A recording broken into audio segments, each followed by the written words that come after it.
and they were honoring the great Bill Russell before the game against the Sixers opened. And just think how many great matchups with Philly the great Bill Russell had. And early on, Timmy Legler, James Harden looking good. Very aggressive, got to the line, got bailed out because he got fouled 3 times shooting three-pointer. Helped him find his rhythm, but the Sixers definitely had a nice flow in the first half. Joel Embiid looking comfortable at the three-point line, and the Sixers had an early 8-point lead, but here comes Jason Tatum. He was terrific. Sensational last night, played so strong. He and Jaylen Brown have really figured this thing out and how to be efficient together. How about this little scrum here? Predictably, Marcus Smart, game 1 is in the middle of it.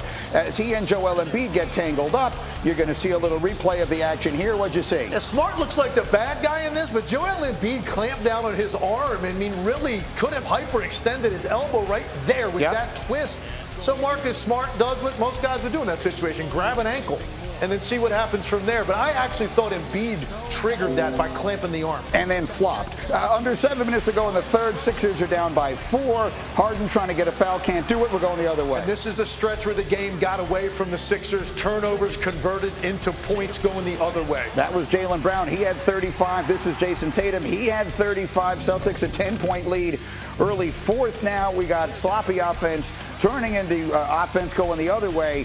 Celtics get the win 126-117 in what was a very good and interesting game between two teams who have all kinds of significant plans. And what you were seeing there is the first game for the new coach in Boston. And obviously that was the big storyline over the last month or so. What are you hearing out of Boston now as the season begins? Hey, Greeny, exactly what the Celtics expected out of Joe Mazzulla, that he was going to command the respect of that team, of that locker room. You saw the reception he got from his players after his first win post-game. But how ready he had Boston. You see them playing fast. You see them sharing the ball. They're going to be dominant defensively. They were last year. I think Joe Mazzulla, at 34 years old, the youngest coach in the league, he's got every opportunity to not just win with this group this year, but be the Celtics' long-term coach. Okay, and so then with that thought in mind, it was sort of a tumultuous offseason, right? We heard Jaylen Brown's name in trade talks. We saw what happened with Ime Udoka and everything else. Then the season starts, and those two guys look better than ever. Could the Celtics be even better this year than they were last year when they were 2 games away from being champions? They absolutely could be, because their young players are just going to continue to mature and to find themselves. And I thought the best thing Ime Udoka did last year was be able to discover, how do I make Jason Tatum and Jaylen Brown play well at the same time? And that's what they continue to pick up on. So yes, and they had some key additions that they've added. Malcolm Brogdon is a great pickup, one of the more understated additions, I think, in the NBA. So to answer your question, yes, they can be better. And the one thing I saw last night from this game and the second game, Boston and Golden State right now, light years probably ahead of the rest of the league with how they look coming out of the finals. Boston just looked like a polished team last night. Give them a lot of credit, because this is a tough situation to be thrust into. But as Woj pointed out, they were absolutely prepared last night. And on the Philly side of things, Woj, I know you had their coach Doc Rivers on your podcast. What did he tell you he is expecting from James Harden this year? You know, he wants to see more the Magic Johnson version of James Harden, more certainly pass first.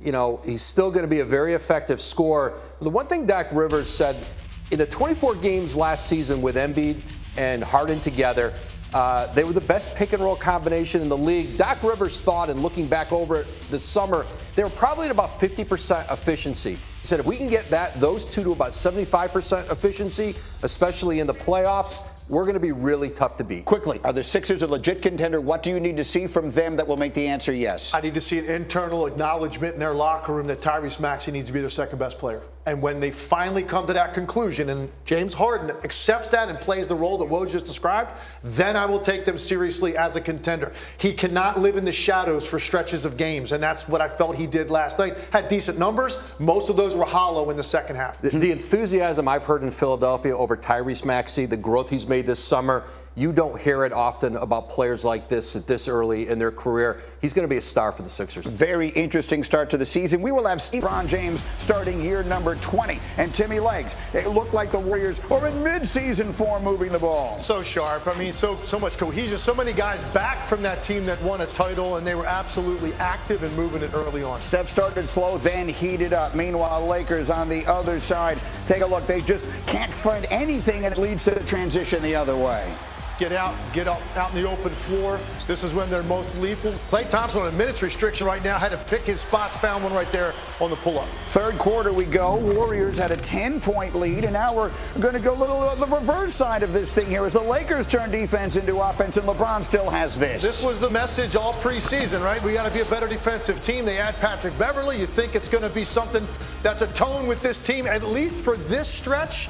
You saw some hope defensively. LeBron had 31, Lakers within 8, but now in the third, Golden State has turned it up, and the Warriors are getting out on the break, and this is where they're lethal, finding Steph in the corner. Yeah, there's just so many options in the open floor. Too many bases to cover defensively to protect the paint and get out to shooters. Next possession, it's Steph again. He had 4 threes, 33 for Steph, only 4 of them in the first quarter. Again, as I mentioned, he heats up. Warriors up 20 going to the fourth, and it continues. More from Steph Curry. Yeah, high ball screen, pull up. He had a very slow start in this game. I think he was 1 for 7 early.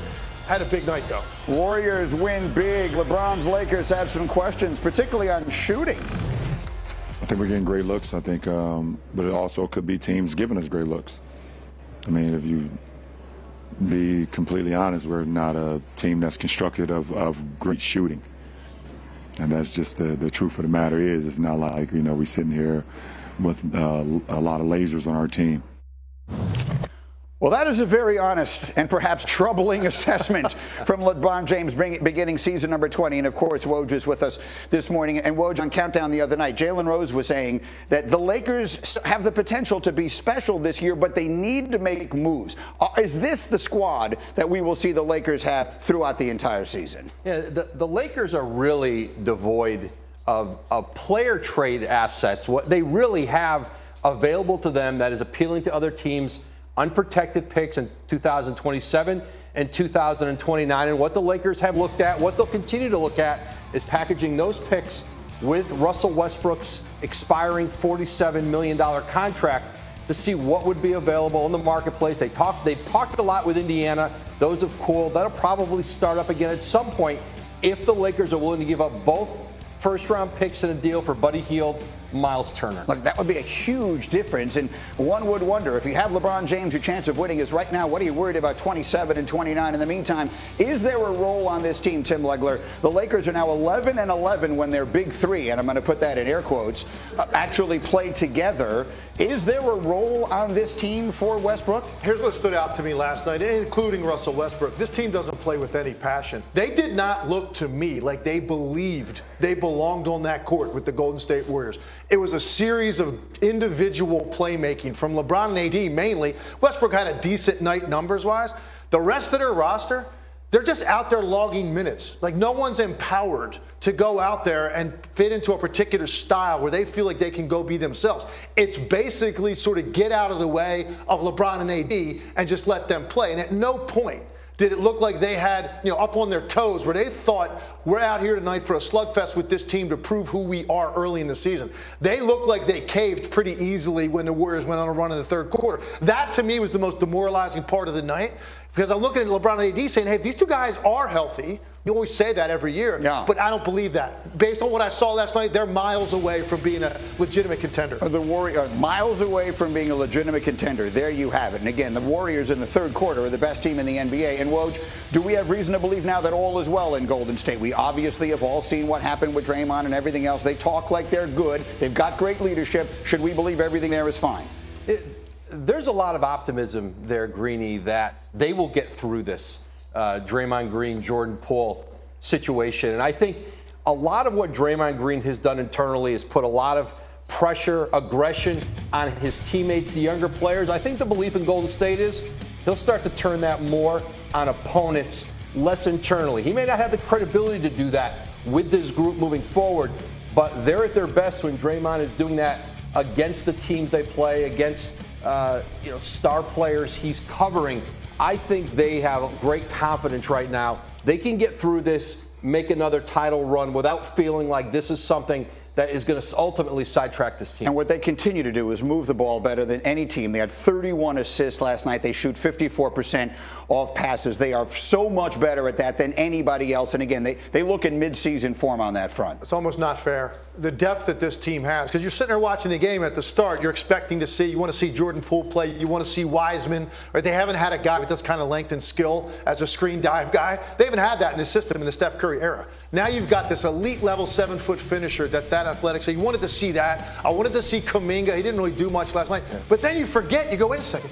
They also signed JaMychal Green. They signed Dante DiVincenzo. Like, these are guys that legitimately are going to fill serious roles for them. Defensively, it makes them better. They're just smart with their IQ. And then, of course, Steph playing the way he did. They have too many people to try to cover when you get ready to prepare a game plan for this team. I'm picking the Clippers to win the West. Last night, I found myself rethinking that as I'm watching Game 1 of 82 for the Warriors last night, too. We'll see. Guys, stay close by. We had Boston, Philly last night. We got Stephen A. and Michael Wilbon coming on later, so much more on NBA opening night as we work our way through. Meanwhile, the NFL is our next stop.